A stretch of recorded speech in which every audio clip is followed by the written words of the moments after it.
نحمده ونصلي على رسوله الكريم اما بعد فاعوذ بالله من الشيطان الرجيم بسم الله الرحمن الرحيم رب اشرح لي صدري ويسر لي امري واحلل عقدة من لساني يفقهوا قولي۔ اللہ تعالیٰ نے جو کچھ پیدا کیا اس میں کوئی بھی چیز ایسی نہیں کہ جو بیکار ہو، بے مقصد ہو۔ سورۃ الدخان میں اللہ تعالیٰ فرماتے ہیں ما خلقنا السماوات والارض وما بینہما باطلا، کہ ہم نے آسمان اور زمین اور جو کچھ ان دونوں کے درمیان ہے اسے بیکار بے مقصد نہیں پیدا کیا۔ ما خلقناہما الا بالحق، ہم نے ان کو حق کے ساتھ پیدا کیا، واجل مسمى، اور ایک خاص وقت تک کے لیے پیدا کیا۔ سورۃ الملک میں فرمایا کہ اللہ تعالیٰ نے ان تمام چیزوں کو جو پیدا کیا ان کا جو مقصد بھی متعین کیا، اور وہ کیا ہے کہ خلق الموت والحیات لیبلوکم ایکم احسن عملا، کہ باقی تمام کائنات کے مقابلے میں جو انسان کو پیدا کیا تو اسے اس لیے پیدا کیا کہ اسے آزما کر دیکھے کہ ان میں سے اچھے کام کون کرتا ہے۔ باقی ساری کائنات انسان کی خدمت کے لیے پیدا کی گئی، اور انسان کو اللہ تعالیٰ نے اپنی عبادت کے لیے پیدا کیا، اور فرمایا کہ میں پیدا کرنے کے بعد انسان کو جو آزادی، ارادہ، اختیار دیا ہے اس کے مطابق دیکھ رہا ہوں کہ ان میں سے اس آزادی کو استعمال کرتے ہوئے اچھے کام کون کرتا ہے۔ تو گویا اس زمین پر انسان کا جو وجود ہے اس میں انسان سے یہ دیکھا جا رہا ہے کہ وہ کرتا کیا ہے۔ گویا مرد ہو یا عورت، جو بھی اس زمین پر پیدا ہوئے وہ سب ایک خاص مقصد کے لیے اور جس صلاحیت، جس طاقت اور جس حیثیت میں ان کو بھیجا گیا اس کو پورا کرنے کے لیے ہے۔ اور ہم سب یہ دیکھتے ہیں اور جانتے ہیں کہ ہماری دنیا جہاں اور بے شمار نعمتوں سے بھری ہوئی ہے، وہاں ان نعمتوں کو استعمال کرنے کے لیے اللہ تعالیٰ نے حضرت انسان کو پیدا کیا، اور انسان اپنی پیدائش کے اول روز سے ہی دو مختلف قسموں یا دو مختلف طریقوں پر پیدا ہوا، یعنی مرد اور عورت کی شکل میں۔ ہماری یہ دنیا جو انسانوں سے آباد ہے اس میں مرد بھی شامل ہیں اور عورتیں بھی شامل ہیں۔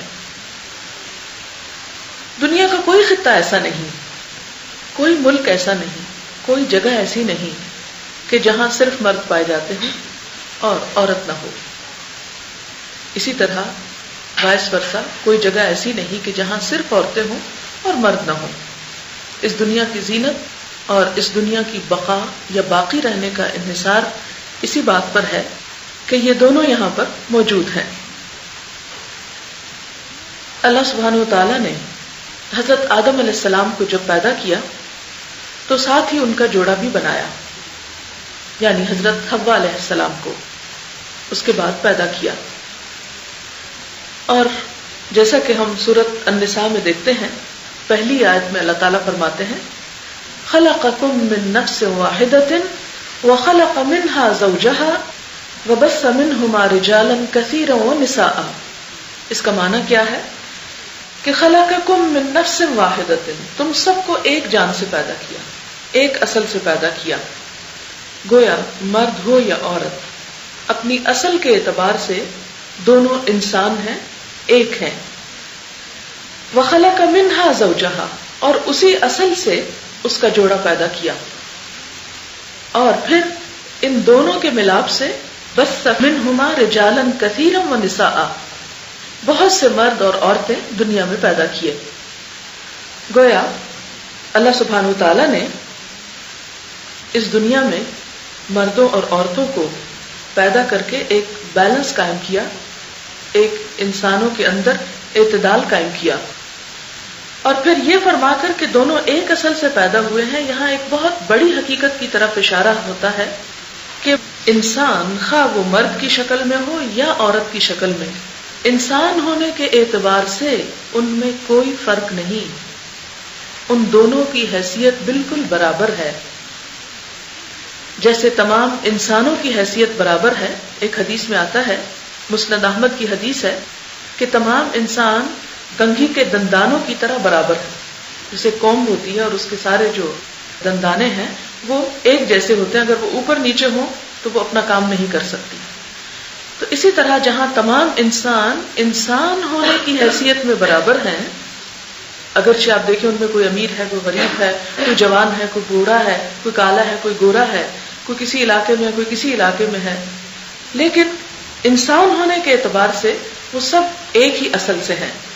اسی طرح عورت ہو یا مرد، یہ دونوں بھی انسانیت کے اعتبار میں بالکل برابر کا درجہ رکھتے ہیں.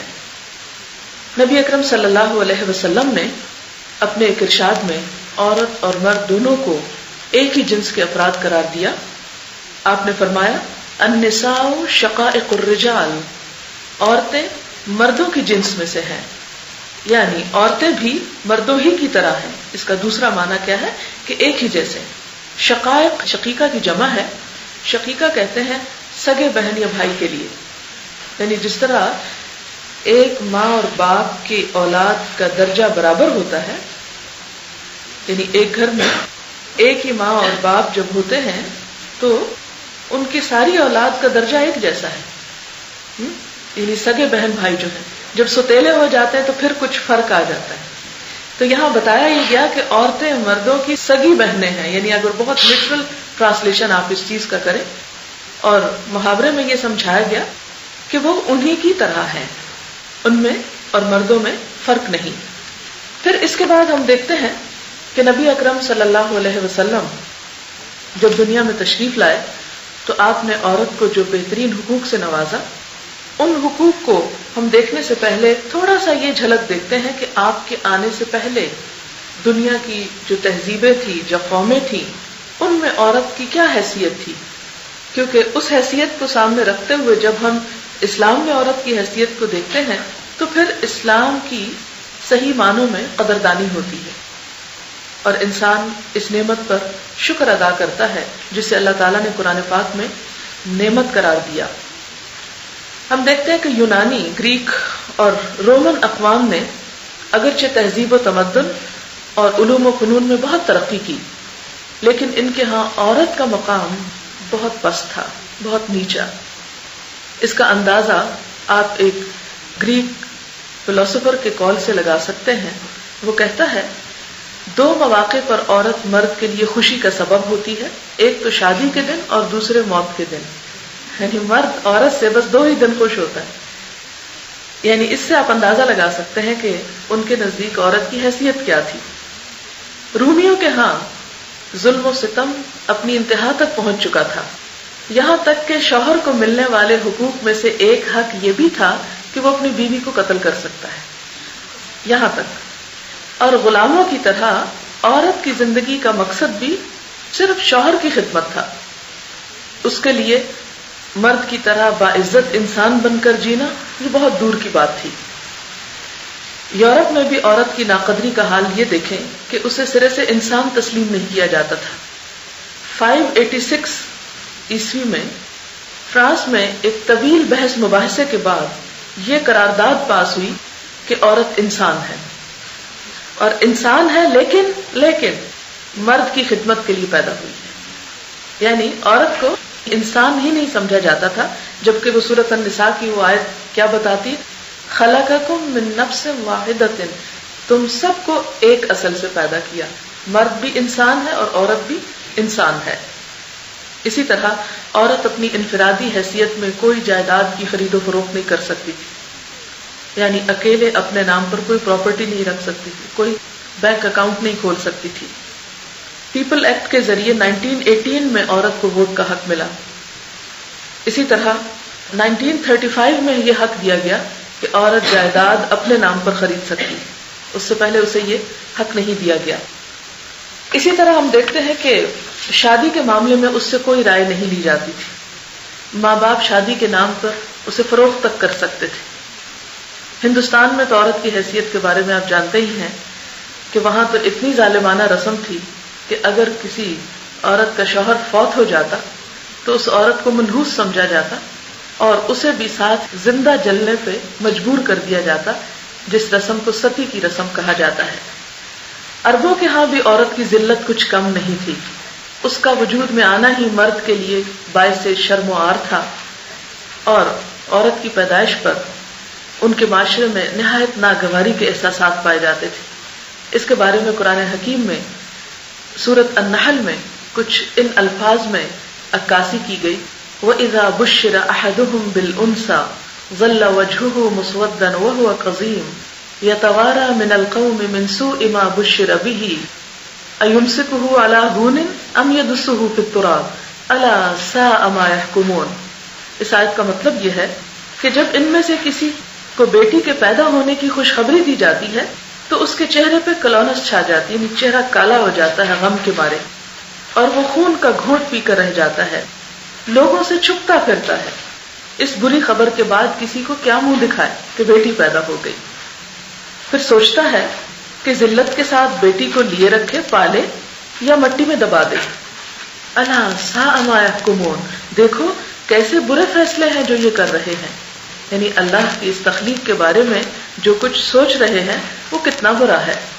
بعض قبائل میں تو یہ ظلم اس حد تک بڑھا ہوا تھا کہ عورت جب پیدائش کے مرحلے میں آتی تو اس سے پہلے ہی ایک گڑھا کھود کے رکھ لیا جاتا، یعنی قبر پہلے سے تیار کر دی جاتی کہ اگر پیدا ہونے والا بچہ ایک لڑکی ہے تو اسے ماں کے پیٹ سے نکلتے ہی مٹی میں ڈال دیا جائے، ایک قبر سے وہ نکلا اور دوسرے میں دبا دیا جائے، اسے چند سانس تک لینے کا حق نہیں تھا۔ لیکن یہ رسم کچھ قبائل میں تھی، سارے قبائل ایسے نہیں تھے۔ اگر سارے قبائل ایسے ہوتے تو بالکل ان کی نسل ہی ختم ہو جاتی، ان کا وجود بھی باقی نہ رہتا۔ اسی طرح ان کے ہاں شادیوں کی تعداد پہ کوئی پابندی نہ تھی، بے شمار نکاح کر لیا کرتے تھے، اور جس کو چاہتے طلاق دیتے، جس کو چاہتے بساتے، جس کو چاہتے لٹکتا ہوا چھوڑ دیتے، اور جو چاہتے کرتے۔ مرد عورت کے معاملے میں پوری طرح خود مختار تھے، نہ اس کا وراثت میں کوئی حصہ تھا، نہ شادی کے معاملے میں اس کی کوئی پسند ناپسند تھی، گویا وہ ایک بے زبان جانور کی حیثیت رکھتی تھی۔ اسی طرح ہم دیکھتے ہیں کہ یہودیوں کے ہاں عہد نامہ قدیم جو ہے اولڈ ٹیسٹمنٹ، اس کے مطابق حضرت حوا نے حضرت آدم کو جنت کا پھل کھانے کے لیے کہا، اور پہلے ہی دن سے عورت جو ہے وہ مرد کی گمراہی کا سبب بنی، اسی لیے اس کو وومین کہا جاتا ہے، مین کی ہلاکت کا سبب وومین۔ اسی طرح آپ نے وہ حابیل قابیل کا قصہ سنا ہوگا، اس میں بھی سبب اسرائیلی روایات میں یہی بتایا جاتا ہے کہ عورت تھی، دونوں ایک لڑکی سے شادی کرنا چاہتے تھے، تو فیصلہ یہ ہوا کہ قربانی کرتے ہیں، جس کی قربانی قبول ہو گئی۔ تو اس میں حالانکہ قرآن میں کہیں یہ ذکر نہیں کہ عورت سبب تھی، لیکن اسرائیلی روایات میں وہاں بھی عورت کو مورد الزام ٹھہرایا جاتا ہے۔ اسی طرح عیسائیوں کے ہاں بھی عورت نہایت ذلیل اور حقیر چیز تھی، اسے شیطان کا دروازہ کا نام دیا جاتا ہے اور مرد کو گمراہ کرنے کا سبب۔ اسی طرح ان دونوں کے ہاں، یہودیوں اور عیسائیوں کے ہاں، مرد وارث کی موجودگی میں عورت کسی طرح کی وراثت میں کچھ بھی حصہ نہیں پا سکتی تھی۔ تو اس طرح ہم دیکھتے ہیں کہ عورت ہر زمانے میں مختلف تہذیبوں میں، مختلف علاقوں میں، مختلف مذاہب میں ذلت و تکلیف اٹھاتی رہی اور نہایت حقارت کا سلوک کی جاتی رہی۔ اس کے بعد اسلام کا سورج طلوع ہوتا ہے اور عورت کو عزت اور احترام کا وہ مقام ملتا ہے جو دنیا میں نہ اس سے پہلے کہیں ملا اور نہ اس کے بعد کہیں ملا۔ جیسا کہ آپ جانتے ہیں کہ سورۃ النساء میں تو اللہ تعالیٰ نے دونوں کو ایک اصل سے کہہ کر دونوں کے درمیان ایک بہترین ہم آہنگی پیدا کر دی۔ پھر اسی طرح اہل ایمان کو یہ فرمایا کہ والمؤمنون والمؤمنات بعضهم اولیاء بعض، کہ مومن مرد ہوں یا عورتیں وہ دونوں ایک دوسرے کے دوست ہیں، مددگار ہیں، ہمدرد ہیں، یعنی باہم ان کے درمیان کوئی کنفلکٹ یا کنفرنٹیشن یا اختلاف یا ایک دوسرے کے حریف کے طور پر انہیں پیدا نہیں کیا گیا یا ان کو ایک دوسرے کا دشمن نہیں بتایا گیا، بلکہ دوست، ہمدرد اور مددگار بتایا گیا۔ پھر اس میں ہم یہ بھی دیکھتے ہیں کہ جو بنیادی حقوق عورت کو دیے گئے اسلام کی طرف سے، اس میں سب سے پہلا حق جو تھا وہ تو یہی، جیسے میں نے ابھی عرض کیا، زندگی کا حق تھا کہ اسے اب کوئی مار نہیں سکتا۔ قرآن پاک میں ایک اور جگہ پر فرمایا وَإِذَا الْمَوْءُودَةُ سُئِلَتْ بِأَيِّ ذَنبٍ قُتِلَتْ، قیامت کے دن زندہ گاڑی ہوئی لڑکی سے پوچھا جائے گا کہ وہ کس جرم میں ماری گئی تھی. اور نبی صلی اللہ علیہ وسلم نے زوردار الفاظ میں عورت کے اس حق پر بات کرتے ہوئے فرمایا، جس شخص کے لڑکی ہو وہ نہ تو اسے زندہ درگور کرے اور نہ اس کے ساتھ حقارت آمیز سلوک کرے اور نہ اس پر اپنے لڑکے کو ترجیح دے تو اللہ تعالیٰ اس شخص کو جنت میں داخل کرے گا. یہ ابو داؤد کی روایت ہے. اس میں آپ الفاظ پر غور کیجئے کہ اس کے ساتھ حقارت آمیز سلوک نہ کرے، یعنی اسے حقیر نہ سمجھے، اور بیٹے کو بیٹی پہ ترجیح نہ دے، یعنی کہیں لڑکے کو لڑکی کے مقابلے میں کمپیریزن میں زیادہ اہمیت نہ دے، تو ایسے شخص کی جزا جو ہے وہ جنت ہے. اسی طرح عربوں میں ہوتا یہ تھا کہ اگر کوئی مرد مارا جاتا اور مارنے والی عورت ہوتی تو بدلہ لے لیا جاتا، یعنی عورت کو بدلے میں مار دیا جاتا. لیکن اگر عورت مرتی اور مارنے والا مرد ہوتا تو اس کا قصاص نہیں لیا جا سکتا تھا. اسلام نے النفس بالنفس کہہ کر دونوں کی جان کو برابر قرار دیا. حدیث میں آتا ہے الرجل يقتل بالمرأة اذا قتلها، مرد اگر عورت کو قتل کر دے تو اس کے بدلے میں قتل کیا جائے گا. یہ نہیں کہ مرد کی جان عورت کے مقابلے میں کچھ زیادہ قیمتی ہے. دوسرا حق پیدا ہونے کے بعد جو عورت کو دیا گیا وہ اس کی پرورش کا حق تھا، اس کی تعلیم و تربیت کا حق تھا. آپ دیکھیں کہ جس معصوم کو زندہ رہنے کا حق نہ تھا، اس کی پرورش، اس کو کھلانا پلانا، اس کو بڑا کرنا، اس پر کچھ خرچ کرنا کتنا مشکل کام ہوگا. لہذا آپ صلی اللہ علیہ وسلم نے کچھ ان الفاظ میں تلقین کی کہ جو شخص 2 بچیوں کی ان کی جوانی تک پہنچنے تک پرورش کرے گا، قیامت کے دن میں اور وہ اس طرح ہوں گے.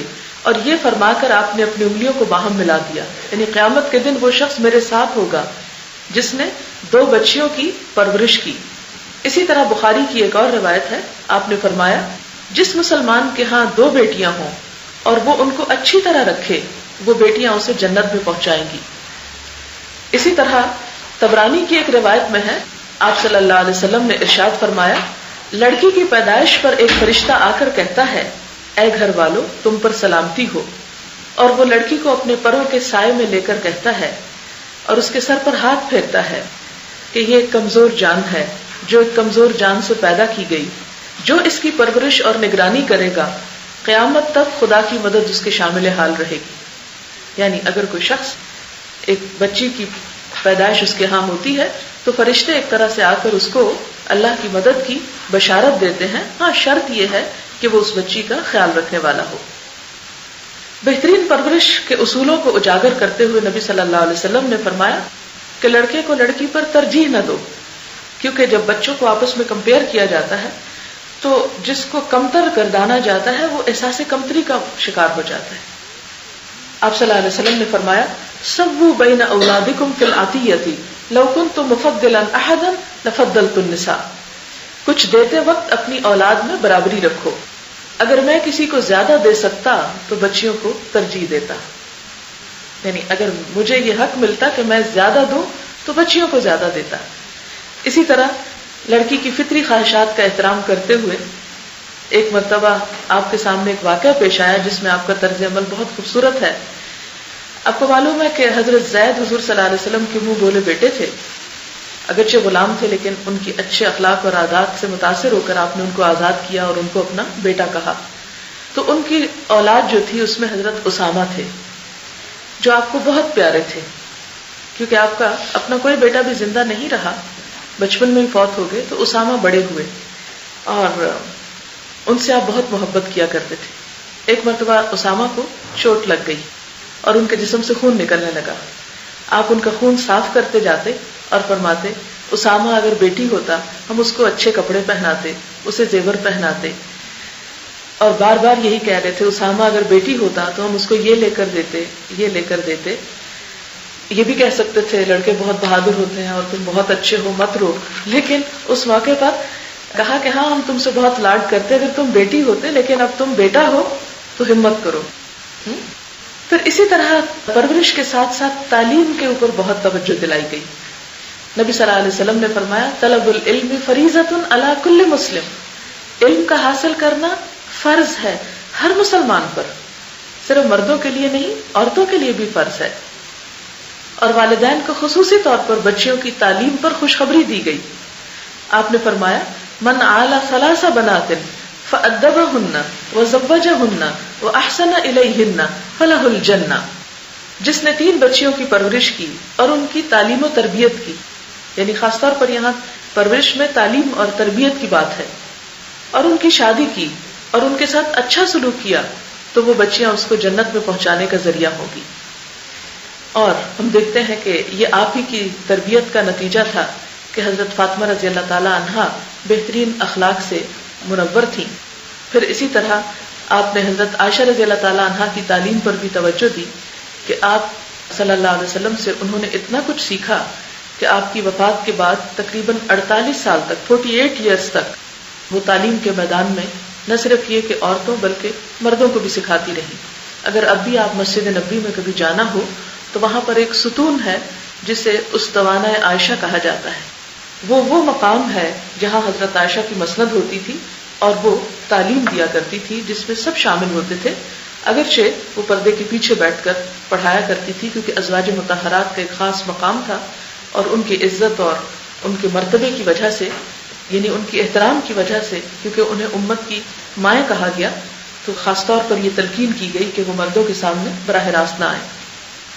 تو بہرحال ہم دیکھتے ہیں کہ حضرت عائشہ کے بعد حضرت حفصہ، حضرت ام سلمہ اور دیگر ازواج مطہرات جو ہیں یہ بھی بہت بڑا مقام رکھتی ہیں علم کے میدان میں۔ خاص طور پر ہم دیکھتے ہیں کہ ازواج مطہرات کو قرآن پاک میں اللہ سبحانہ و تعالیٰ نے خاص طور پر تعلیم حاصل کرنے کی طرف متوجہ کیا۔ سورۃ الاحزاب میں ہم دیکھتے ہیں کہ اللہ تعالیٰ جہاں ازواج مطہرات کو اور بہت سے احکام دیتے ہیں، وہاں خاص طور پر یہ بھی ارشاد ہوتا ہے کہ وَاذْكُرْنَ مَا يُتْلَى فِي بُيُوتِكُنَّ مِنْ آیَاتِ اللَّهِ وَالْحِکْمَةِ، کہ اے ازواج مطہرات تم ذکر کرتی رہو، پڑھتی رہو اللہ تعالیٰ کی وہ آیات۔ اور یہ آیت ہے 34، وَاذْكُرْنَ مَا يُتْلَى فِي بُيُوتِكُنَّ مِنْ آیَاتِ اللَّهِ وَالْحِکْمَةِ إِنَّ اللَّهَ كَانَ لَطِیفًا خَبِیرًا، کیونکہ ازواج مطہرات جو تھیں وہ باقی امت کے لیے ایک نمونہ تھی، تو ازواج مطہرات کو اس آیت میں تعلیم حاصل کرنے کی تلقین کی جا رہی ہے کہ تم پڑھتی رہو جو تمہارے گھروں میں اللہ کی آیات اور حکمت کی باتوں میں سے پڑھ کر سنایا جاتا ہے، اس کا تم مذاکرہ کرو۔ اور نبی صلی اللہ علیہ وسلم نے ازواج مطہرات کے لیے عصر کے بعد کا وقت مقرر کر رکھا تھا جس میں خصوصی طور پر ان کی تعلیم ہوتی تھی۔ اور پھر ہم دیکھتے ہیں کہ وہ تعلیم اتنی مفید ہوئی کہ حضرت عائشہ رضی اللہ تعالی عنہا بہت سے مردوں کی بھی استاد بنی، ان کے ذریعے امت کو بہت زیادہ فیض حاصل ہوا۔ اور علماء اور محدثین اس بات پر متفق ہیں کہ ہمارے موجودہ دین کا 1/4 حصہ جو ہے وہ حضرت عائشہ کے ذریعے سے ہمیں ملا۔ پھر اسی طرح ہم دیکھتے ہیں کہ حضرت عائشہ سے سیکھنے والی جو آگے خواتین تھیں انہوں نے بھی بہت علم کے میدان میں نام کمایا، جس میں آپ کی مشہور شاگردہ حضرت امرہ ہیں۔ پھر اسی طرح نہ صرف یہ کہ آزاد خواتین بلکہ غلام خواتین نے بھی علم کے میدان میں بہت ترقی حاصل کی، اس میں حضرت رزینہ، ماریہ، امیمہ، بریرہ، ام علقمہ کے نام آج بھی تاریخ کے صفحات پر چمک رہے ہیں۔ تعلیم کے ساتھ ساتھ اسلام نے عورت کو نکاح کا حق بھی دیا ہے، شادی کا حق۔ آج آپ دیکھتے ہیں کہ ہمارے ہی معاشرے میں سندھ کے بارے میں آپ نے سنا ہوگا کہ وہاں کچھ لڑکیوں کی شادی قرآن سے کر دی جاتی، اور یہ سراسر ایک ظلم ہے۔ اور یہ نکاح نہیں، کیونکہ نکاح ایک عورت اور مرد کا ہوتا ہے، نہ کہ عورت اور قرآن کا۔ تو یہ ان کی بات ویسے ہی ایک لغو، بےہودہ اور باطل بات ہے، اور سراسر اسلام کی تعلیم کے خلاف بھی۔ ہم دیکھتے ہیں کہ نکاح کے اس حق میں نہ صرف یہ کہ نکاح کا حق دیا گیا بلکہ اس میں پسند کا حق بھی دیا گیا اور اجازت کی بات بھی کی گئی۔ حدیث میں آتا ہے لا تنکح الایم حتی تستأمر ولا تنکح البکر حتی تستأذن، کہ بیوہ یا مطلقہ کا نکاح اس کی رائے معلوم کیے بغیر نہ کیا جائے، اور دوشیزہ یعنی کنواری لڑکی کا نکاح اس وقت تک نہیں ہوگا جب تک کہ اس کی اجازت نہ لے لی جائے. تو لوگوں نے پوچھا کہ یا رسول اللہ صلی اللہ علیہ وسلم اجازت کیسے لی جائے, کیونکہ بچیاں تو بولتی نہیں. تو آپ نے فرمایا کہ اس کی خاموشی ہی اس کی رضا ہے. لیکن اگر خاموشی جو ہے وہ ناپسندیدگی کا اظہار کر رہی ہے تو پھر والدین کو سختی کرنے کا کوئی حق نہیں. پھر اسی طرح اگر کسی عورت کا نکاح اس کا ولی زبردستی کر دے اور وہ اسے تسلیم نہ کرے تو وہ نکاح فسخ کیا جا سکتا ہے. ہم دیکھتے ہیں کہ خنسا بنت خزام, ان کا نکاح ان کی مرضی کے خلاف ان کے باپ نے کر دیا تو نبی صلی اللہ علیہ وسلم نے ان کا یہ نکاح جو تھا وہ ختم کرا دیا. یعنی نکاح واقع ہو جاتا ہے لیکن عورت کو یہ حق ہے کہ وہ عدالت میں جا کر اس نکاح کو ختم کروا دے. پھر اسی طرح ایک مرتبہ ایک لڑکی نے رسول اللہ صلی اللہ علیہ وسلم سے شکایت کی کہ اس کے باپ نے اس کی مرضی کے خلاف اس کا نکاح اپنے بھتیجے سے کر دیا ہے. حضور صلی اللہ علیہ وسلم نے اس لڑکی سے کہا تمہیں پورا اختیار ہے, چاہو تو نکاح کو باقی رکھو, چاہو ختم کر دو. یہ سن کر اس نے کہا یا رسول اللہ صلی اللہ علیہ وسلم میرے باپ نے جو کچھ کیا ہے وہ اب مجھے منظور ہے, میں صرف لڑکیوں کو یہ بتانا چاہتی ہوں کہ ان کے ماں باپ اس معاملے میں خود مختار نہیں کہ جو چاہے فیصلہ کر دیں, اور لڑکیاں اس فیصلے کی لاج رکھنے کے لیے اپنی زندگیاں تباہ کرتی رہیں. اسی طرح اسلام نے دوسری شادی پر بھی پابندی نہیں لگائی. آپ دیکھتے کہ ہندوؤں کے ہاں, عیسائیوں کے ہاں ایک عورت اگر بیوہ ہو جائے یا طلاق ہو جائے, اس کو عیسائیت میں تو طلاق ویسے ہی نہیں دی جاتی, اگر نہیں بنتی تب بھی ان کو ایک مصیبت میں جکڑ کے رکھا جاتا ہے. لیکن دوسرے مذاہب میں آپ دیکھیں گے کہ عورت کی دوسری شادی کو ناپسندیدگی کی نظر سے دیکھا جاتا ہے. ہمارے ہاں تو ویسے بھی شادی ایک بڑا مشکل مسئلہ بن گئی ہے, لیکن اگر خدا نہ خواستہ کوئی لڑکی کی منگنی ٹوٹ جائے یا اس کا نکاح ٹوٹ جائے یا اس کا شوہر فوت ہو جائے یا کسی بھی تکلیف کا وہ شکار ہو جائے تو اس کو کوئی قبول کرنے کو تیار نہیں ہوتا, اور اگر کوئی خوش دلی سے قبول کر لے تو دوسرے لوگ اس کو تانے دینے لگتے کہ تمہیں اور کوئی نہیں ملی تھی, اسی کے ساتھ نکاح کرنا تھا. تو یہ ایک غیر اسلامی کلچر ہے, ایک جاہلیت کی بات ہے اور اسلام کے اصولوں کے خلاف ہے. ہر عورت کو ایک بہترین ازدواجی زندگی گزارنے کا حق ہے اور شادی کا حق بھی ہے, اس لیے اسے شادی سے محروم کرنا. اور ایسے موقع پر بعض اوقات آپ نے دیکھا ہوگا بالکل ینگ گرلز ہوتی ہیں, ایک آدھ بچے کی پیدائش ہوتی ہے کہ شوہر کسی حادثے میں ختم ہو جاتا ہے, ساری زندگیاں وہ بیچاری اپنے سسرال میں گزار دیتی. مجھے ذاتی طور پر کئی ایسی لڑکیوں سے ملنے کا اتفاق ہوا, بلکہ اب تو وہ عورتیں اور بڑی بن چکی ہیں کہ بچوں کی شادی بھی کر چکی ہیں, کہ جنہیں ایک چھوٹے معصوم بچے کے ساتھ ساری زندگی سسرال میں گزارنی پڑتی. آپ خود سوچیں کہ ایسی عورت کی زندگی کس قدر مزریبل ہو سکتی ہے کہ جو اپنے گھر سے, والدین سے, بہن بھائیوں اور اپنے خاندان سے بھی چھوٹی, تو بالکل غیر خاندان میں جہاں اس کا سارا تعلق شوہر کی وجہ سے تھا, شوہر کی غیر موجودگی میں وہ دوسروں کے رحم و کرم پر ایک ایک چیز اور ایک ایک خواہش کی پورا کرنے کے لیے ترستے ہوئے زندگی بسر کر دیتی ہے. تو ایسے میں اگر کوئی ایک بچے والی عورت کے ساتھ نکاح کر لیتا ہے تو کوئی جرم نہیں, لیکن ہمارے ہاں اس چیز کو جو ناپسندیدہ قرار دیا گیا, تو یہ بھی دراصل عورتوں کے حق پر ایک ظلم ہے. اسی طرح نکاح کے موقع پر مہر کا حق, یہ اسلام نے عورت کو ایک فائنینشیل پروٹیکشن دی. عرب جاہلیت میں عورت کے سرپرست اس کو اپنی ملکیت سمجھتے تھے اور اس کو جو مہر ملتا تھا وہ خود قبضہ کر لیتے. جیسے آج کل بھی ہمارے ہاں کچھ علاقوں میں یہ رواج ہے کہ مہر لڑکی کو نہیں دیا جاتا, لڑکی کے باپ لے جاتے ہیں یا وہ کسی نہ کسی رنگ میں اسے فائدہ حاصل کرتے ہیں لڑکی کو دے کر. بسا اوقات بہت قرض اٹھا لیتے ہیں, پھر لڑکی کی شادی وہاں کر کے مکھر سے ایک طرح سے چکا دیتے ہیں. تو یہ عورت کے حق پر ایک بہت بڑا ظلم ہے. اسلام نے نکاح شغار کو حرام قرار دیا ہے. شغار کا مطلب ہوتا ہے وٹے سٹے کی شادی, جسے آپ کہتے ہیں نا ادلے بدلے کی, ادلا بدلا. ادلا بدلے کی شادی کا مطلب یہ کہ دونوں لڑکیوں میں سے کسی کو بھی مہر نہیں ملتا. ہر لڑکی کا مہر کیا قرار پاتا ہے, اس کے جو شوہر ہے وہ اپنی بہن بدلے میں اس عورت کے بھائی کو یا کسی اور رشتہ دار کو دے دیتا ہے. مثلا ایک لڑکی کی شادی ہوتی ہے کسی لڑکے کے ساتھ اور وہ لڑکا اس کو مہر دینے کی بجائے اپنی بہن کو اس لڑکی کے باپ یا بھائی یا کسی اور کو دے دیتا ہے, تو وہ ہر لڑکی دوسری لڑکی کا مہر قرار پاتی ہے. حالانکہ وہ مہر لڑکی فائدہ نہیں اٹھاتی, ان کے میل رشتہ دار جو ہوتے ہیں وہ اس سے فائدہ اٹھاتے ہیں. تو کوئی بھی ایسا نکاح جسے مہر کے بغیر قرار دیا جائے وہ اسے نکاح نہیں سفاح کہا گیا، یعنی زناکاری کہا گیا.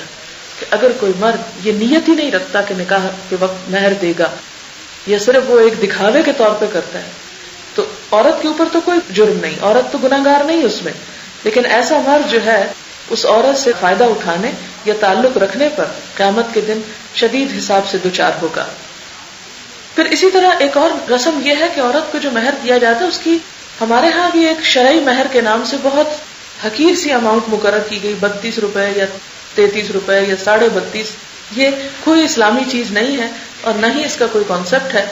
یہ سراسر ہمارے معاشرے کی ایک رسم ہے خود ساختہ، اور اس کو شریعت کے نام پر منسوخ کر دیا گیا ہے.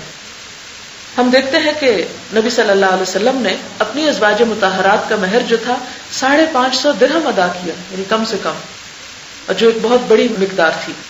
پھر اسی طرح ایک عورت کے بارے میں آپ کو پتا چلا کہ اس کا نکاح ایک جوڑا جوتے پر ہوا ہے. تو آپ نے اسے بلا کر پوچھا کہ کیا تم راضی ہو کہ تمہیں مہر میں صرف ایک جوتوں کا جوڑا دیا جائے؟ تو اس نے کہا ہاں میں راضی ہوں. تو آپ نے پھر اس کو چھوڑ دیا. ورنہ یہ تھا کہ آپ نے مداخلت اس لیے کی ایک سربراہ حکومت کے طور پر کہ لڑکیوں پر ظلم کی کہیں ابتدا یا یہ رسم نہ پڑ جائے کہ حقیر سے حقیر چیز مہر میں دے دی جائے. عام طور پر لوگ سمجھتے ہیں کہ مہر شاید عورت کی قیمت ہے. یہ عورت کی قیمت نہیں، یہ ایک گفٹ ہے اور ایک ٹوکن ہے اور ایک احساس ذمہ داری ہے مرد کی طرف سے کہ میں تمہارے آئندہ زندگی کے تمام تر اخراجات اٹھاؤں گا. پھر اسی طرح مہر کے علاوہ نان نفقے کا حق بھی دیا گیا کہ عورت شادی کے بعد اپنے تمام تر ضروریات میں مرد کے اوپر حق رکھتی ہے اور مرد کی کمائی میں عورت کا حق ہے اور اسے یہ حق خوشی کے ساتھ دینا ہوگا. پھر اسی طرح ہم دیکھتے ہیں کہ وراثت کا حق بھی اسلام میں عورت کو دلوایا گیا. اس معاملے میں بعض کنفیوژن لوگوں کے ذہن میں پیدا ہوتی ہیں اور کہا یہ جاتا ہے کہ جی عورت کا تو کوئی ٹھکانہ ہی نہیں اور عورت کا تو وراثت بھی عادی ہے اور اس کو تو طلاق کا بھی حق نہیں اور عورت کی تو اسلام میں کوئی حیثیت نہیں. اس طرح کی باتیں کی جاتی ہیں. لیکن حقیقت یہ ہے کہ یہ صرف ایک مس انڈرسٹینڈنگ ہے. اللہ تعالیٰ نے جب انسان کو مرد اور عورت کے 2 حصوں میں پیدا کیا تو دونوں کو الگ الگ ایک کلاس بنایا. یعنی اگرچہ دونوں اوپر جا کے انسان ہیں لیکن دونوں ڈفرنٹ کلاسز ہیں، ڈفرنٹ کیٹیگریز ہیں، ان کے ڈفرنٹ رسپانسبلٹیز ہیں، ان کی حیثیتیں اپنے اپنے دائرہ کار میں مختلف ہیں. اس لیے حقوق اور فرائض کے معاملے میں ان دونوں کو باہم کمپیئر نہیں کرنا چاہیے. مردوں کی اپنی ذمہ داریاں ہیں اور عورتوں کی اپنی ذمہ داریاں. مردوں کی ذمہ داریوں کے مطابق ان کو حقوق ملے، عورت کی ذمہ داریوں کے مطابق ان کو حقوق ملے. اس کی مثال کیا ہے؟ مثلاً آپ دیکھیں کہ مرد کے اوپر ذمہ داری ہے کہ وہ اپنی بیوی اور بچوں کا نان نفقہ ادا کرے. اب اس کے لیے ضروری ہے کہ مرد کی فائنینشیل جو پوزیشن ہے وہ مضبوط ہو. اسے کمانے کے لیے کہا گیا اور محنت کرنے کو کہا. اور اسی طرح جو وراثت میں حصہ ہے وہ عورت کے نسبت زیادہ دلوایا. کس لیے؟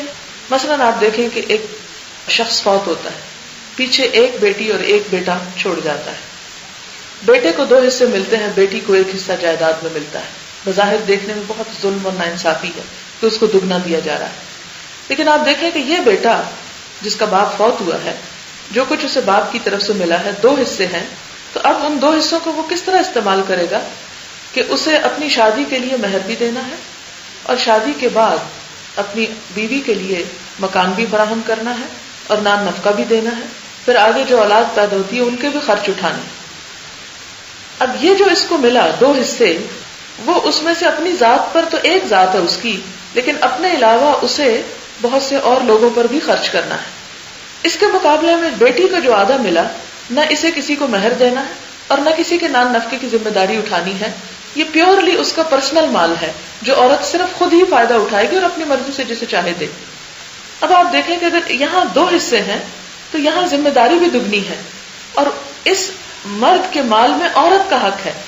اب عورت آپ دیکھیں کہ ایک طرف سے لڑکی اس بچی کی، یعنی ایک بھائی تھا اور ایک بہن تھی، بھائی کو 2 حصے یہاں اسلام نے باپ سے دلوا دیے، لیکن اب لڑکی کو کہاں سے مل رہا ہے؟ ایک حصہ باپ سے ملا اور دوسرا حصہ جا کے شوہر سے لے لے گی.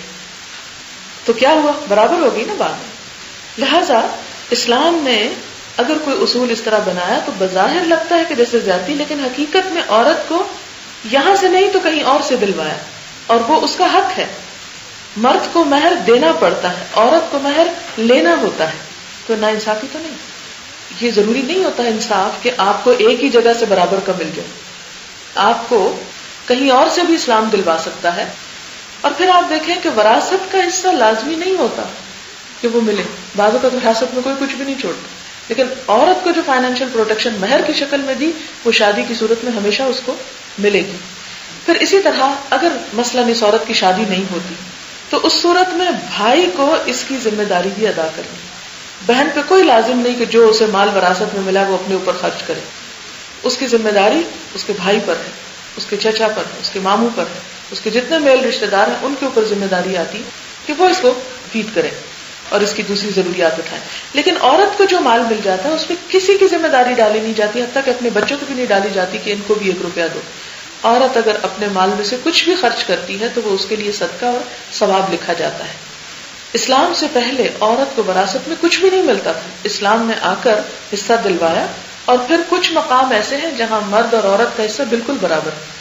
مثلا اللاتی بہن بھائی جو ہوتے ہیں، یوٹرین بردرز اینڈ سسٹرز، ان کا حصہ بالکل ایکول ہوتا ہے، مرد اور عورت کو برابر ملتا ہے. اسی طرح ایک کیس ایسا ہے کہ جس میں والدین مرد اور عورت دونوں کو برابر ملتے ہیں. اگر آپ سورۃ النساء دیکھیں تو اس میں ایک آیت میں آتا ہے وَلِكُلِّ وَاحِدٍ مِّنْهُمَا السُّدُسُ کہ مرد اور عورت دونوں کو چھٹا حصہ ملے گا. یہ جو سورۃ النساء کی آیت ہے جس میں وراثت کا قانون بیان کیا گیا ہے، اسی کو ہم تھوڑا سا اگر دیکھیں تو یہ آیت نمبر 12 ہے. اس میں آتا ہے وَإِنْ كَانَ رَجُلٌ يُورَثُ كَلَالَةٌ أَوْ امْرَأَةٌ وَلَهُ أَخٌ أَوْ أُخْتٌ فَلِكُلِّ وَاحِدٍ مِّنْهُمَا السُّدُسُ کہ اگر کوئی ایسا شخص ہے جس کی وراثت تقسیم ہو رہی ہے جو کلالہ ہے، کلالہ کہتے ہیں جس کے نہ ماں باپ ہو نہ اولاد ہو، اور اس کی کوئی بہن بھائی ہو، یعنی نہ بچے ہیں نہ ماں باپ ہے لیکن بہن بھائی ہیں. اب یہ جو کچھ چھوڑے گی تو بہن بھائیوں کو کیا ملے گا؟ لِكُلِّ وَاحِدٍ مِّنْهُمَا السُّدُسُ دونوں کو برابر کا حصہ 1/6 ملے گا. اسی طرح ایک اور جگہ ہے جہاں پر والدین کو، ماں اور باپ دونوں کو برابر کا حصہ ملتا ہے. یہ آیت 11 میں آپ دیکھیں وَلِأَبَوَيْهِ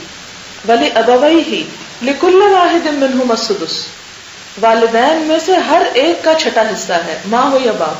تو آپ دیکھیں کہ یہ سیکس کی بنا پر ڈسکریمنیشن نہیں کی گئی کہ مرد ہو یا عورت، کیونکہ جب ایک یعنی کہ بچہ فوت ہو جاتا ہے یعنی چھوڑ جاتا ہے کچھ مال، تو جو والدین ہیں ہم دونوں کو برابر ملتا ہے.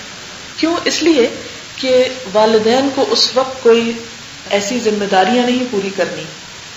آپ دیکھیں کہ جب ماں باپ فوت ہوتے ہیں اور بچہ رہ جاتا ہے تو ان کے اوپر ابھی فیوچر کی بہت سی رسپانسبلٹی، شادی کرنی، تعلیم بھی ہو سکتی ہے، آگے اسے اپنے بچوں کو بھی دینا ہو سکتا ہے. لیکن جب بچہ فوت ہو جائے تو ماں باپ جو ہوتے ہیں عموماً بوڑھے ہو چکے ہوتے ہیں، ان کی فائنینشیل لائبلٹیز یا رسپانسبلٹیز اتنی نہیں ہوتی، اس لیے مرد اور عورت کو برابر کا حصہ دلوا دیا گیا. تو یہ ایک بہت بڑی غلط فہمی پھیلائی جاتی ہے کہ جی عورت کو وراثت میں آدھا حصہ دیا گیا. ہاں اس جگہ پر دیا گیا جہاں اس کی ابھی اتنی ضرورت نہیں اور اس کے مقابلے میں جو اس کا بھائی ہے اس کی رسپانسبلٹیز اس لڑکی کے مقابلے میں کہیں زیادہ ہے. پھر اسی طرح آپ دیکھیں کہ مال اور جائیداد کی ملکیت عورت الگ اپنے نام پہ اکاؤنٹ کھول سکتی ہے، الگ اپنی پراپرٹی خرید سکتی ہے، اپنے مال میں سے جیسے چاہے صدقہ کر سکتی ہے، اپنا کام کاج جو اپنے ہاتھ سے ہنر جانتی ہے اسے استعمال کر سکتی ہے. اس معاملے میں اس پر پابندی نہیں لگائی گئی. اب کچھ حیثیتوں میں ہم دیکھتے ہیں کہ جو عورت کی رسپانسبلٹی زیادہ ہیں وہاں عورت کو درجہ بھی زیادہ دلوایا گیا. یعنی عورت کی مختلف حیثیتوں پہ میں بات کروں گی کہ ماں کی حیثیت میں. اب دیکھیں کہ جہاں مرد ایک ذمہ دار کی حیثیت سے ہے وہاں وراثت میں اس کو 2 حصے دیے گئے، یا اسے قوام بنایا گیا، یا وَلِلرِّجَالِ عَلَيْهِنَّ درجہ کہا گیا کہ مردوں کو ایک درجہ حاصل ہے. وہاں عورت جہاں اپنے فیلڈ میں اپنی رسپانسبلٹیز ادا کرتی ہے تو اسے مرد کے مقابلے میں 3 درجے زیادہ دیے گئے. وہ کیسے؟ بخاری کی روایت ہے کتاب الادب کی، ایک شخص نے پوچھا یا رسول اللہ مجھ پر حسن سلوک کا سب سے زیادہ حق کس کا ہے؟ فرمایا تیری ماں کا. اس نے پوچھا پھر کون؟ فرمایا تیری ماں. اس نے پوچھا پھر کون؟ فرمایا تیری ماں. 4تھی مرتبہ سوال کرنے پر آپ نے فرمایا تیرا باپ. تو اب یہاں آپ دیکھیں کہ کہ عورت کو 3 حق مل رہے ہیں، پہلا پرائز، دوسرا، تیسرا اور چوتھا جا کر باپ کو مل رہا ہے. اسی طرح ماں کے حقوق کی خاص طور پر حفاظت کرتے ہوئے فرمایا ان اللہ حرم علیکم حقوق الامہات، اللہ نے تم پر ماؤں کی نافرمانی حرام قرار دی. یہ مردوں کے لیے بھی کہا. ایک اور جگہ پر فرمایا الجنت تحت اقدام الامہات، جنت ماں کے قدموں کے نیچے ہے. آپ کی حقیقی والدہ بچپن میں فوت ہو گئی تھی. حضرت آمنہ 6 سال کی عمر تھی کہ وفات ہو گئی. آپ جب کچھ بڑے ہوئے نبوت کے بعد آپ اپنی والدہ کی قبر پر گئے اور اتنا روئے کہ جتنے صحابہ ساتھ تھے وہ بھی پھوٹ پھوٹ کر روئے. پھر اسی طرح ہم دیکھتے ہیں کہ آپ اپنی رضائی ماں جنہوں نے آپ کو دودھ پلایا تھا ان کے لیے آپ اتنا ادب اور احترام کا جذبہ رکھتے تھے کہ ایک مرتبہ آپ کہیں گوشت تقسیم کر رہے تھے کہ اتنے میں ایک بوڑھی خاتون آپ صلی اللہ علیہ وسلم کے پاس آئی. آپ نے اپنا کام چھوڑ کر خود چادر بچھائی اور ان کو بٹھایا. تو لوگ حیران ہوئے کہ ایک ایسی معمولی عورت کا اتنا احترام آپ کر رہے ہیں، یہ کون عورت ہے؟ تو بتایا گیا کہ یہ آپ کی رضائی والدہ ہے. رضائی والدہ کا مطلب جنہوں نے آپ کو دودھ پلایا تھا. یہ ابو داؤد کی روایت ہے. تو اس سے آپ اندازہ کر سکتے ہیں کہ نبی صلی اللہ علیہ وسلم کے اندر عورت کا اور خصوصاً ماں کی حیثیت میں عورت کا کس قدر مقام اور درجہ تھا. پھر اسی طرح عورت بیٹی کی حیثیت میں بیٹیوں کی ولادت، پرورش اور تعلیم و تربیت کے بارے میں تو ابھی آپ پیچھے سن ہی چکے ہیں. حضرت فاطمہ جب آپ صلی اللہ علیہ وسلم کی خدمت میں حاضر ہوتی تو آپ کھڑے ہو جاتے تھے استقبال کے لیے، ان کی پیشانی چومتے اور اپنی جگہ ان کو آفر کرتے کہ آؤ یہاں بیٹھو. اس سے آپ اندازہ کریں کہ ایک پیغمبر کی حیثیت بھی تھی اور ایک باپ کی بھی تھی، لیکن اس کے باوجود آپ اپنی نشست گاہ آفر کرتے تھے، کھڑے ہو کر ان کو ملتے تھے. ہمارے ہاں جو بچیوں کو اتنا ذلیل کیا جاتا ہے وہ کس پیغمبر کی سنت کے مطابق ہے؟ نبی صلی اللہ علیہ وسلم کے مطابق تو نہیں. پھر معلوم نہیں لوگ کس طرح فخر کرتے ہیں آپ کی امت میں سے ہونے کو. آپ صلی اللہ علیہ وسلم نے ایک مرتبہ فرمایا فاطمہ میرے گوشت کا ٹکڑا ہے، میرے دل کا ٹکڑا ہے، جس نے فاطمہ کو ناراض کیا اس نے مجھے ناراض کیا. حضرت زینب کا انتقال ہوا تو آپ نے اپنی چادر انہیں کفن دینے کے لیے دی اور حضرت ام عطیہ کو خطاب کرتے ہوئے فرمایا ام عطیہ میری بیٹی کو اچھی طرح غسل دینا، اچھی طرح کفن دینا، خوشبو لگانا، اس کی 3 چوٹیاں بنانا. اور پھر فرمایا زینب میری بہت اچھی بیٹی تھی جو میری محبت میں بہت ستائی گئی. اگر آپ صحابیات کی تاریخ پڑھیں تو آپ کو معلوم ہوگا کہ جب یہ ہجرت کر کے آ رہی تھی تو ایک شخص نے ان پہ حملہ کیا اور یہ اونٹ سے گر گئی اور ان کا حمل ضائع ہو گیا اور پھر مدینہ تشریف لائیں اور اسی بیماری میں ان کا انتقال ہو گیا. پھر اسی طرح حضرت انس فرماتے ہیں کہ ہم لوگ حضور صلی اللہ علیہ وسلم کی ایک صاحبزادی کے جنازے میں شریک تھے.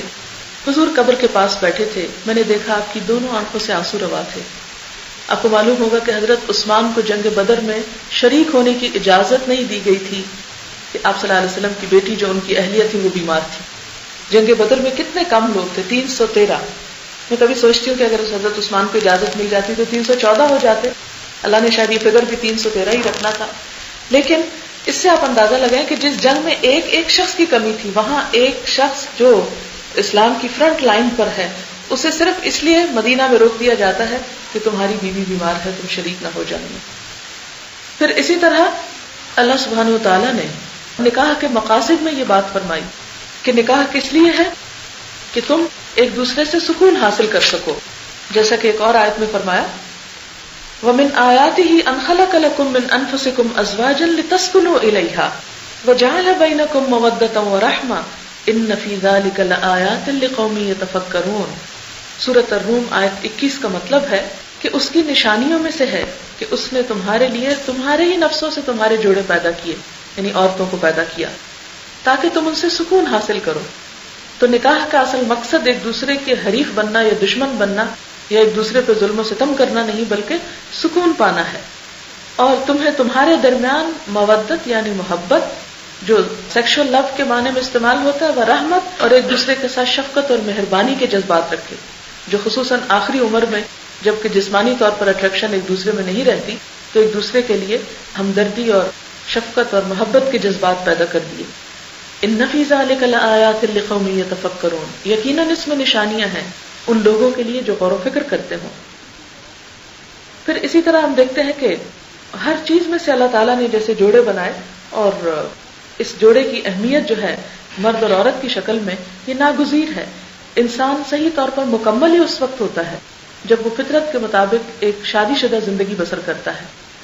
اور اس میں مرد کو یہ بتایا گیا کہ خیر متاع الدنیا المرأة الصالحہ، دنیا کی نعمتوں میں بہترین نعمت نیک بیوی ہے. ایک اور جگہ پر فرمایا لیس من متاع الدنیا شیء افضل من المرأة الصالحہ، دنیا کی نعمتوں میں کوئی چیز نیک بیوی سے بڑھ کر نہیں. یعنی دنیا ساری کی ساری ایک نعمت ہے، لیکن سب سے بہترین نعمت ایک بہترین بیوی ہے. آپ صلی اللہ علیہ وسلم نے یہ بھی فرمایا خیرکم خیرکم لأہلہ وانا خیرکم لأہلی، تم میں سب سے اچھے لوگ وہ ہیں جو اپنی بیویوں کے حق میں سب سے اچھے ہوں، اور میں تم سب میں اپنے گھر والوں کے لیے اچھا ہوں.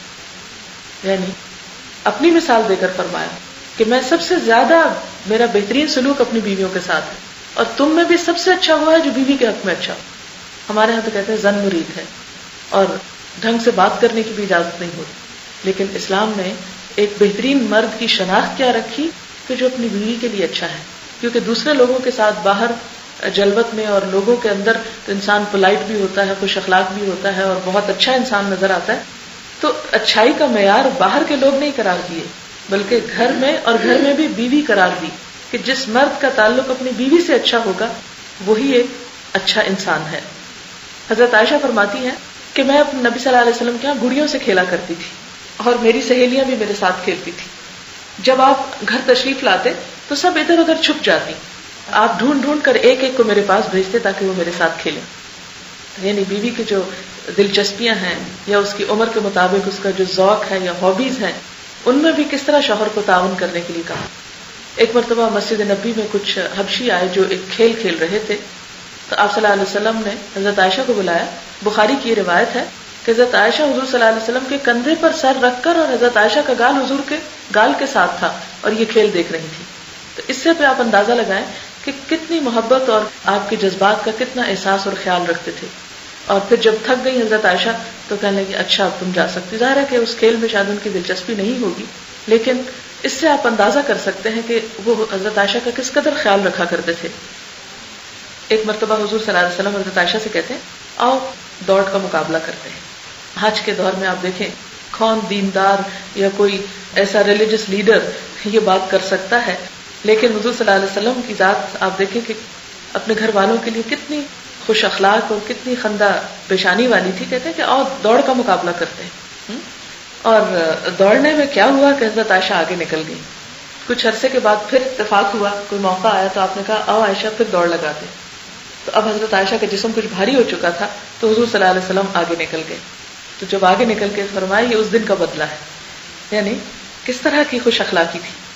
پھر اسی طرح ہم دیکھتے ہیں کہ حضرت صفیہ اونٹ پر سوار ہوئی تو حضور صلی اللہ علیہ وسلم نے اپنا یعنی گھٹنا پیش کیا کہ اس کو سیڑھی بنا کر اوپر چڑھ جاؤ. اور کہتے ہیں کہ اونٹ سے حضور صلی اللہ علیہ وسلم حضرت صفیہ دونوں ہی گر گئے، وہ پھسل کر، جسے اونٹ بیلنس نہیں ہوگا. تو حضرت انس مدد کے لیے دوڑے تو آپ نے فرمایا مجھے چھوڑو، حضرت صفیہ کی خبر لو. پھر اسی طرح حضرت خدیجہ سے آپ کو بے انتہا محبت تھی. جب تک وہ زندہ رہی آپ نے کوئی دوسرا نکاح نہیں کیا. اور اسی طرح آپ کے وفات کے بعد جب آپ کا نام آتا تو آپ کے چہرے کا رنگ بدل جاتا. آپ کی سہیلیوں کا خاص طور پر خیال رکھتے تھے، جب کوئی چیز تقسیم کرنی ہوتی تو حضرت خدیجہ کی دوستوں کو بھی بھجوایا کرتے تھے اس تعلق کی بنا پر جو آپ کا حضرت خدیجہ کے ساتھ تھا. پھر اسی طرح یہ بھی سکھایا کہ بیوی کے ساتھ تعلق رکھتے ہوئے نفرت کا مظاہرہ نہ کیا جائے. آپ نے فرمایا کوئی مومن اپنی مومنہ بیوی سے نفرت نہ کرے. اگر بیوی کی کوئی عادت اس کو ناپسند ہے تو ہو سکتا ہے دوسری عادت اس کو پسند آ جائے. قرآن پاک میں بھی آتا ہے فَعَسَىٰ أَن تَكْرَهُوا شَيْئًا وَيَجْعَلَ اللَّهُ فِيهِ خَيْرًا كَثِيرًا. ہو سکتا ہے کہ ایک چیز تمہیں ناپسند ہو اور اللہ تعالیٰ اسی میں تمہارے لیے بہت اچھائی رکھ دے. اس لیے چھوٹی سی بات پر بیوی سے متنفر ہو کر طلاق کا لفظ استعمال کرنا یا اسے ستانا یہ کوئی مردانگی کی بات نہیں. پھر اسی طرح حضرت عبداللہ بن عمر کا بیان ہے، کہتے ہیں کہ جب تک حضور زندہ رہے ہم اپنی عورتوں سے بات کرنے میں بھی بہت احتیاط کرتے تھے کہ کہیں ہمارے خلاف کوئی آیت نازل نہ ہو جائے. جب آپ کی وفات ہوئی تب ہم نے کھل کے بات کرنا شروع کی. یعنی اتنا ڈر پڑ گیا تھا انہیں کہ کہیں ہم ان کو کچھ کہہ دیں گے تو معلوم نہیں ہمارے ساتھ کیا ہوگا. ایک حدیث میں آتا ہے آپ نے فرمایا رفقاً بالقواریر، نرمی کا معاملہ کرو، آئینے ہیں، آئینے کرسٹلز ہیں، ٹیک کیئر، ایسا نہ ان سے معاملہ کرنا کہ ٹوٹ جائیں یا بکھر جائیں. پھر اسی طرح یہ ہے کہ آپ صلی اللہ علیہ وسلم کے بارے میں حضرت عائشہ ایک روایت بیان کرتی ہیں، بڑی خوبصورت روایت ہے. کہتی ہجرت کے بعد کا زمانہ ہے، نبی صلی اللہ علیہ وسلم مدینہ میں ہیں، آپ بستر سے آہستہ سے اٹھتے ہیں اور پھر حجرے کا دروازہ آہستہ سے کھولتے ہیں، پھر چپکے سے قبرستان چلے جاتے ہیں. تو یہ 3 دفعہ حضرت عائشہ آہستہ سے کے الفاظ استعمال کرتی ہیں. اندازہ کریں کہ کتنا خیال ہے سوتی ہوئی بیوی کا، کہ آہستہ سے بستر سے اٹھتے ہیں، آہستہ سے دروازہ کھولتے ہیں، آہستہ سے نکلتے ہیں، یعنی قدم بھی آہستہ آہستہ اٹھا کے نکل جاتے ہیں. یعنی اس سے آپ اندازہ کریں کہ کس قدر مقام اور احترام اور حیثیت اور درجہ تھا ایک بیوی کا. آج کے دور میں کوئی شخص اس کی مثال پیش نہیں کر سکتا کہ کوئی شوہر اپنی بیوی کا اس قدر خیال رکھے کہ اس کی نیند بھی ڈسٹرب نہ ہو یا اس کے آرام میں کوئی خلل نہ آئے. اور بار بار فرمایا کہ خیارکم خیارکم لنسائہم، تم میں بہتر وہ ہے جو اپنی عورتوں کے حق میں بہتر ہو. اور اسی طرح آپ نے یہ بھی فرمایا کہ عورتوں کے بارے میں نرمی سے کام لو. ان کی خلقت پسلی سے ہوئی، اگر اس کو تم سیدھا کرو گے تو توڑ کر رہو گے. یعنی ان کے مزاج کو سمجھو. اس سے بہت سے لوگ افینڈ ہوتے ہیں کہ یہ کیوں کہا کہ وہ پسلی سے پیدا ہوئی اور پسلی ٹیڑھی ہے. یہ ٹیڑھی کا لفظ بڑا کام خراب کرتا ہے. یہاں پر لفظ خمدار ہونا چاہیے.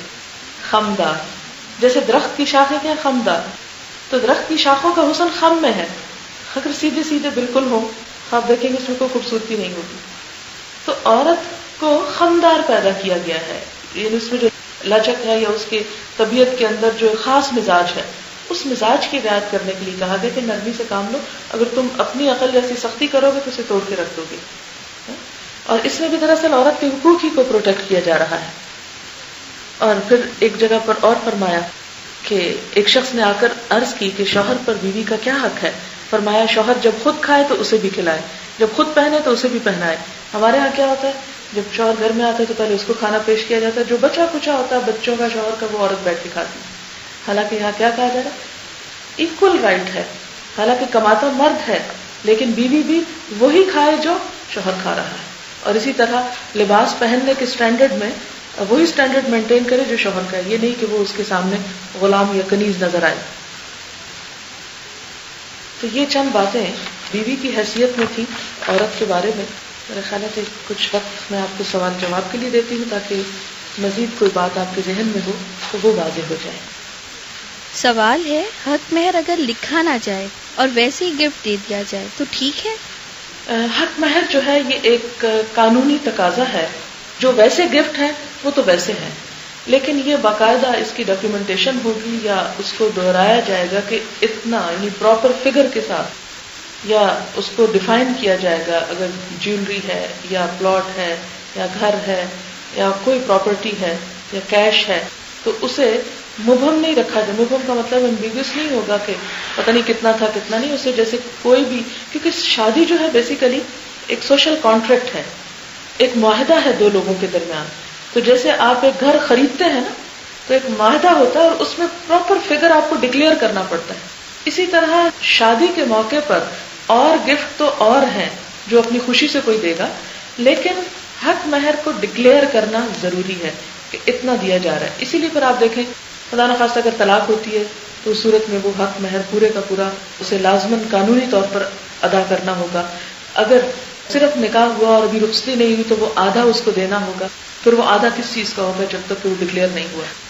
اور اس کے علاوہ یہ بھی کہا گیا کہ اگر کوئی شوہر اپنی بیوی کو ڈھیروں مال دے چکا ہو تو اس میں سے کچھ بھی واپس نہیں لے سکتا. وَآتَيْتُمْ إِحْدَاهُنَّ قِنْطَارًا فَلَا تَأْخُذُوا مِنْهُ شَيْئًا. اگر ڈھیروں ڈھیر بھی دے چکے تو کچھ واپس نہیں لے سکتے. حدیث میں آتا ہے کہ کوئی شخص تحفہ دینے کے بعد اگر واپس لے تو اس کی مثال اس کتے کی طرح ہے جو کہہ کر کے پوری چاٹ لے. اتنی کبھی مثال دی گئی. تو اس لیے کسی مرد کو یہ حق نہیں کہ وہ عورت کو دینے کے بعد اس سے مانگے یا چھینے یا زور کوب کر کے اس سے کچھ لے. ہاں یہ قرآن میں ضرور آیا ہے کہ فَإِن تِبْنَ لَكُمْ شَيْئًا فَكُلُوهُ هَنِيئًا مَرِيئًا، کہ اپنی خوشی سے کوئی چیز تمہیں دیتی ہے تو پھر تم اسے استعمال کر سکتے ہیں. مثلا عورت یہ کہتی ہے کہ ٹھیک ہے میرا مال ہے، اس میں سے کوئی گفٹ دیتی ہے یا ویسے کہتی ہے کہ آپ جہاں چاہیں استعمال کریں، تو ایسی صورت میں مرد اس کو استعمال کر سکتا ہے، لیکن جبراً اس سے وہ نہیں لے سکتا. اگلا سوال ہے، اگر کوئی عورت خلا لے تو اس صورت میں حق مہر کا کیا ہوگا؟ جو خلا ہوتی ہے یہ ایک طرح سے طلاق کو خریدنا ہوتا ہے کہ شوہر تو رکھنا چاہتا ہے، بیوی نہیں رہنا چاہتی، لہٰذا اس موقع پہ یہ بتایا گیا کہ شوہر بیوی کو جو مہر دے چکا ہے وہ اسے واپس کر دے اور اس سے الگ ہو جائے. تو اس موقع پر چونکہ خلا عدالت میں ہوتی ہے اور پھر وہاں پر فیصلہ ہوتا ہے کہ حق مہر کتنا پہلے لکھا گیا تھا، کیا شوہر اسی پہ یعنی راضی ہے یا اس کے علاوہ بھی اگر اس نے بہت کچھ دے رکھا ہے اور وہ بھی لینا چاہتا ہے تو یہ اس موقع پہ پھر ڈیسائیڈ ہوگا. لیکن عورت یہ طلاق ایک طرح سے خریدتی ہے تو اسے وہ لوٹانا ہوتا ہے جو وہ لے چکی ہے. اگلا سوال ہے، ہمارے یہاں لوگوں میں طلاق کا طریقہ کار واضح نہیں، یعنی ایک ہی دفعہ 3 دفعہ طلاق دے کر کہتے ہیں کہ غصے میں دے دی تھی. اس طریقے کو کلیئر کر کے سمجھا دیں. طلاق کا جو طریقہ قرآن پاک میں ہمیں بتایا گیا ہے وہ سورۃ البقرہ میں آتا ہے کہ الطلاق مرتان، طلاق 2 بار ہے، فإمساکم بمعروف او تسریح بإحسان. تو یا تو عورت کو اچھی طرح روک لو یا پھر عزت سے رخصت کر دو. تو ٹوٹل نمبر آف طلاق جو ہے وہ 3 ہے. طریقہ کار یہ ہوتا ہے کہ طہر کی حالت میں، پاکیزگی کی، طہر کا مطلب ہے پیریڈز نہ ہو، عورت پریگننٹ نہ ہو، بچے کی ولادت نہ ہوئی بھی ہو، کیونکہ وہ عورت کی انسٹیبلٹی کا زمانہ ہوتا ہے. ہارمونل چینج کی وجہ سے عورت کے مزاج میں فرق ہوتا ہے تو اس میں لڑائی جھگڑے کا اتفاق زیادہ ہوتا ہے. تو کہا کہ جب عورت پاک ہو اس حالت میں اس کو 1 دفعہ طلاق دی جائے، پھر اس کے بعد عورت شوہر کے گھر میں ہی رہے، نکلے نہیں وہاں سے، سیپریشن ہو جائے اور 3 دفعہ حیض آنے کا، 3 دفعہ پیریڈز آنے کا انتظار کیا جائے. اگر ان 3 مہینوں میں عورت کی طرف شوہر رجوع کر لیتا ہے تو وہ واپس لے لیتا ہے اس کو، تو طلاق نہیں ہوگی. اگر 3 مہینے گزر گئے، تیسری دفعہ پیریڈز آ گئے تو کیا ہوگا؟ عورت اس مرد سے الگ ہو جائے گی. اب وہ اس گھر کو بھی چھوڑ دے گی اور نکاح ختم ہو جائے گا. لیکن اس 1 طلاق کے بعد، عدت ختم ہونے کے بعد عورت اور وہ شوہر پھر نکاح کرنا چاہیں تو دوبارہ نکاح کر سکتے ہیں، نئے نکاح کے ساتھ، نئے مہر کے ساتھ، نئی شرائط کے ساتھ دوبارہ عورت جو ہے وہ شوہر کے پاس جائے گی. اب اگر خدا نخواستہ پھر کبھی اس نے وہی طلاق کا لفظ دہرا دیا، پھر یہی پروسیجر ہوگا. لیکن پھر بھی نکاح کی گنجائش ہے. 2 طریقے ہیں، یا تو عدت کے اندر رجوع کر لے یا عدت گزرنے کے بعد عورت نکاح کر لے. یہ نکاح اس شوہر سے بھی ہو سکتا ہے اور عورت کہیں اور بھی کر سکتی ہے کیونکہ آزاد ہو گئی. اب اگر نکاح اس نے کر لیا اور پھر وہ اسی گھر میں چلی گئی، یا اس نے رجوع کر لیا اور صلح ہو گئی، اب اس کے پاس کوئی چانس نہیں ہے. اگر اب اس نے طلاق کا لفظ بول دیا، نہ رجوع ہو سکتا ہے نہ دوبارہ نکاح ہو سکتا ہے. ہمارے ہاں یہ جو لوگوں نے ایک ہی جھٹکے میں 3 کرنے کی بات کی، یہ غلط طریقہ ہے. اس میں آپ دیکھیں کہ یہ لفظ جو آتا ہے نا طلاق کا، الطلاق مرتان، طلاق 2 ٹائمز ہوگی. نمبر نہیں بتایا کہ طلاق کا نمبر 2 ہے، یہ نہیں کہ 1 دفعہ 2 دفعہ 3. اس کا مطلب ہے یعنی 2 ڈفرنٹ ٹائمز پر. مرہ کا مطلب ہوتا ہے 1 بار یعنی 1 ٹائم پر، اور مرتان کا مطلب ہے 2 ڈفرنٹ ٹائمنگز پر. یہ جو 1 دفعہ میں 1000 بھی کہہ دیں تو وہ اصل میں تو 1 ٹائم ہی ہے نا، ٹائم تو ایک ہی ہے. تو اس لیے نمبر سے فرق نہیں پڑتا، اصل میں یہ ہے کہ کس کس موقع پر ہوئی. اس لیے میں اپنی تحقیق یا جو بھی میں نے پڑھا اس کے مطابق جس نتیجے پر پہنچی ہوں اس کا خلاصہ میں نے آپ کے سامنے رکھ دیا ہے. کہا یہ جاتا ہے کہ حضرت عمر کے دور میں لوگوں نے جب اس طرح کہنا شروع کر دیا کہ ایک ہی وقت میں کہتے میں نے سب طلاق اکٹھی دے دی، تو انہوں نے ایک تعزیر کے طور پہ، سزا کے طور پہ کہا آج کے بعد جس نے یہ کیا اس کے لیے میں اسے دوبارہ رجوع کی اجازت نہیں دوں گا. تو بعد میں پھر جو فقہائے کرام تھے انہوں نے حضرت عمر کا طرز عمل لیا. لیکن میں یہ سمجھتی ہوں کہ ہمارے لیے اصل طریقہ وہی ہے جو قرآن اور سنت میں ہے، جو قرآن پاک میں بتایا گیا ہے کہ کس طرح ایک طلاق کے بعد عدت کا وقت ہے، اس میں رجوع کا حق ہے، پھر اس کے گزرنے کے بعد نکاح کا حق بھی ہے. اس طریقے کو اسی طرح برقرار رہنا چاہیے. اور اگر کوئی غصے میں یا جہالت میں ایک وقت میں 3 یا 300 دے دیتا ہے تو اس کو مرہ ایک ہی دفعہ کنسیڈر کرنا چاہیے، کیونکہ اسلام نے یہ 3 ڈفرنٹ ٹائمنگ رکھے اس لیے کہ گھر بچ جائے، کیونکہ گھر کا بچانا بہت ضروری ہے. یہاں تک حدیث میں آتا ہے کہ جو کسی مرد کو اپنی بیوی سے بدگمان کرتا وہ ہم میں سے نہیں. کیا نقصان ہوگا اس کا کہ بیوی کو ناراض ہو کے طلاق دے دے گا یا گھر ٹوٹے گا. اور یہ اس کو ابلیسی کوشش کہا گیا. شیطان سب سے زیادہ اس وقت خوش ہوتا ہے جب کسی شوہر اور بیوی کے درمیان تفرقہ ہوتا ہے, لڑائی جھگڑا ہوتا ہے, گھر ٹوٹتا ہے. شیطان کے نزدیک سب سے خوبصورت کام گھر توڑنا ہے. طلاق جو ہے وہ مسائل کا حل نہیں ہوتی, اس لیے اسلام نے اس کو اتنا وقت دیا کہ انسان اچھی طرح سوچ سمجھ کر یہ فیصلہ کرے, نہ کہ ایک بار میں اس کو توڑ کے رکھ دے. اگلا سوال ہے, حق مہر کم از کم کتنا ہونا چاہیے؟ اس کے بارے میں آتا ہے علی المقتر قدرہ وعلی الموسع قدرہ. تنگ دست اپنے اندازے کے مطابق اور خوشحال اپنے اندازے کے مطابق. یعنی ایک شخص حضور کے پاس آیا اور اس کے پاس کچھ بھی نہیں تھا. آپ نے فرمایا کچھ تو لاؤ, خواہ لوہے کی انگوٹھی کیوں نہ ہو, کچھ تو لاؤ, آرٹیفیشل جیولری جیسے کہ. اس نے کہا وہ بھی نہیں. آپ نے فرمایا تمہیں کچھ قرآن یاد ہے؟ اس نے کہا تم یہ اپنی بیوی کو سکھاؤ گے تو وہ جو سکھانے کی اجرت ہے اس کو مہر سمجھ کے میں تمہارا نکاح کرتا, لیکن بغیر کسی مہر کے نہیں. یعنی تعلیم بھی مہر ہو سکتی ہے کہ اگر ایک شخص کے پاس مال میں سے کچھ نہیں تو وہ کہے کہ میرے پاس جو کچھ علم ہے یہ میں اپنی بیوی کو مفت میں سکھا دوں گا, تو یہ بھی اس کا مہر قرار پا سکتی. اور یہ اتنی شدت آپ نے اس لیے کی کہ کوئی شخص اس کو اپنے لیے جائز نہ قرار دے کہ جیسے چاہے عورت کی حقوق کا استحصال کرے. اگلا سوال ہے, شادی کے موقع پر جو جہیز دیا جاتا ہے کیا یہ دینا ٹھیک ہے؟ جہیز جو ہے ایک رسم کے طور پر تو انتہائی غلط ہے. تحفے کے طور پر اگر والدین کچھ بھی دیتے ہیں تو وہ کبھی بھی دے سکتے ہیں, ضروری نہیں کہ اس شادی کے موقع پر نہیں. اگر لڑکی 1 روپے کی چیز بھی نہیں لاتی تو بھی اس پر اسلامی لحاظ سے کوئی الزام نہیں, لیکن مرد اگر اس کے لیے مہر نہیں دیتا یا نان نفقہ یا گھر بار فراہم نہیں کرتا تو اس سے پوچھو گی. وآخر دعوانا ان الحمد للہ رب العالمین. سبحانک اللہم وبحمدک نشہد ان لا الہ الا انت نستغفرک ونتوب الیک. والسلام علیکم ورحمۃ اللہ. اور جنہیں علم دیا گیا تھا, العلم